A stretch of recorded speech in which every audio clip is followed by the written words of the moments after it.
இன்றைக்கி நம்ம சேனலில் சூப்பரான இறால் தொக்கு எப்படி செய்கிறதுன்னு தான் பார்க்க போகிறோம்.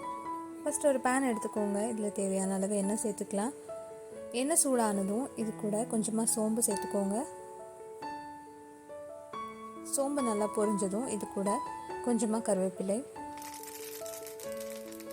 இப்போ ஒரு 2 மீடியம் சைஸ் ஆனியன் அது மாதிரி பொடியாக நறுக்கி சேர்த்துக்கோங்க.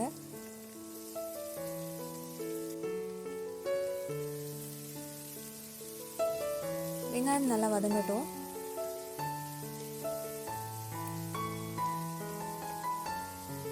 ப்ரானை நல்லா க்ளீன் பண்ணிவிட்டு அது கூட கொஞ்சமாக மஞ்சள்தூள், உப்பு எல்லாமே சேர்த்து நல்லா கலந்து வச்சுக்கோங்க.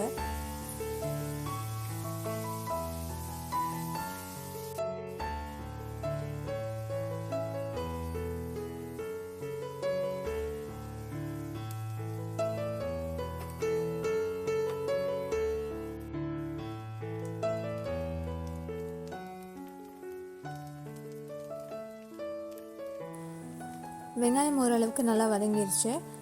இப்போ இது கூட ஜிஞ்சர் கார்லிக் பேஸ்ட் ஒரு 1/2 ஸ்பூன் சேர்த்துக்கலாம்.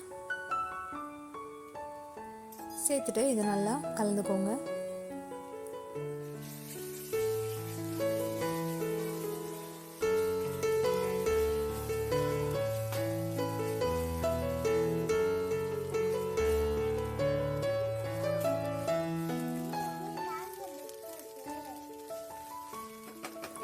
ஜிஞ்சர் கார்லிக்கோட அந்த ரா ஸ்மெல் போனதுக்கப்புறமா இது கூட நம்ம மசாலா சேர்த்துக்கலாம்.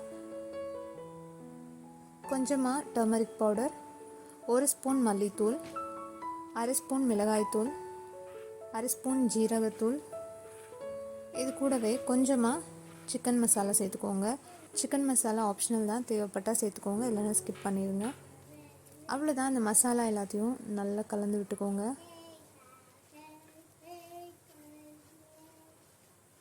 இது அப்படி ஒரு தடவை நல்லா கலந்துக்கலாம்.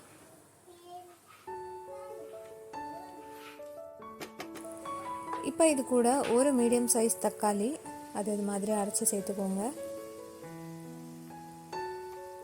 தக்காளி நீங்கள் சாப் பண்ணி சேர்க்குறதா இருந்தால் அப்படியே சேர்த்துக்கலாம், பேஸ்ட்டாக சேர்க்குறதா இருந்தால் அப்படியும் சேர்த்துக்கலாம்.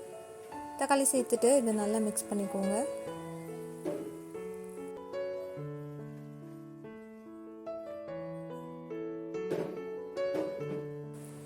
இதை கைவிடாமல் கிண்டிகிட்டே இருங்க. தக்காளியோட அந்த பச்சை வாசனை போயிடட்டும்.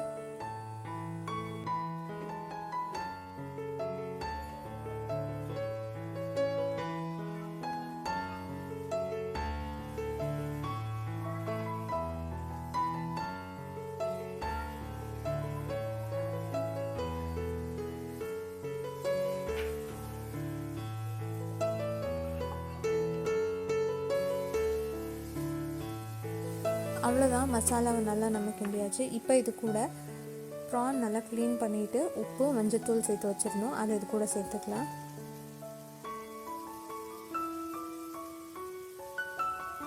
ப்ரான்ஸ் எல்லாத்தையுமே சேர்த்துட்டு இது ஒரு தடவை நல்லா கலந்துக்கோங்க.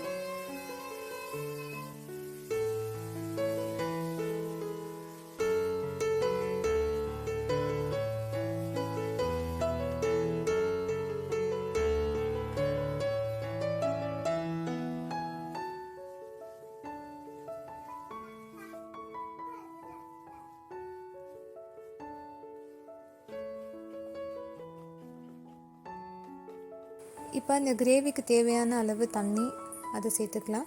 ப்ரானில் எப்போவுமே கம்மியாக தண்ணி சேர்த்துக்கோங்க, ஏன்னா ப்ரான்லேருந்தும் தண்ணி விடும். இப்போ நம்மளுக்கு கொஞ்சமாக தண்ணி சேர்த்துட்டு இதை மூடி வச்சிடலாம்.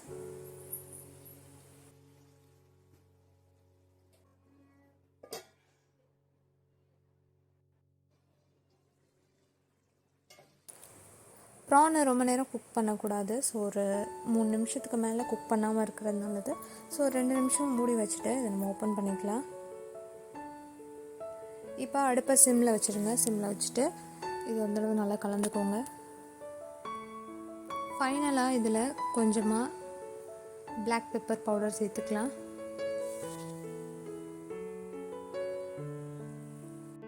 ஒரு 1/4 ஸ்பூன் பிளாக் பெப்பர் பவுடர் அது மேலே லைட்டாக தூவிட்டு அப்படியே மிக்ஸ் பண்ணிக்கோங்க. பிளாக் பெப்பர் பவுடர் கண்டிப்பாக சேர்த்துக்கோங்க, சூப்பராக இருக்கும் கிரேவிக்கு. இப்போ இதை நல்லா மிக்ஸ் பண்ணிவிட்டு ஸ்டவ் ஆஃப் பண்ணிடலாம். அவ்வளோதான், நம்மளோட சூடான சுவையான ப்ரான் கிரேவி ரெடி ஆயிடுச்சு. இந்த ரெசிபி உங்களுக்கு கண்டிப்பாக பிடிக்கும். நீங்களும் ட்ரை பண்ணி என்ஜாய் பண்ணுங்கள். இந்த வீடியோ உங்களுக்கு பிடிச்சிருந்தா வீடியோக்கு ஒரு லைக் கொடுத்துருங்க. அதே மாதிரி நம்ம சேனலையும் சப்ஸ்கிரைப் பண்ணி வச்சுக்கோங்க. நெக்ஸ்ட் வீடியோவில் பார்க்கலாம். அது வரைக்கும் பாய்.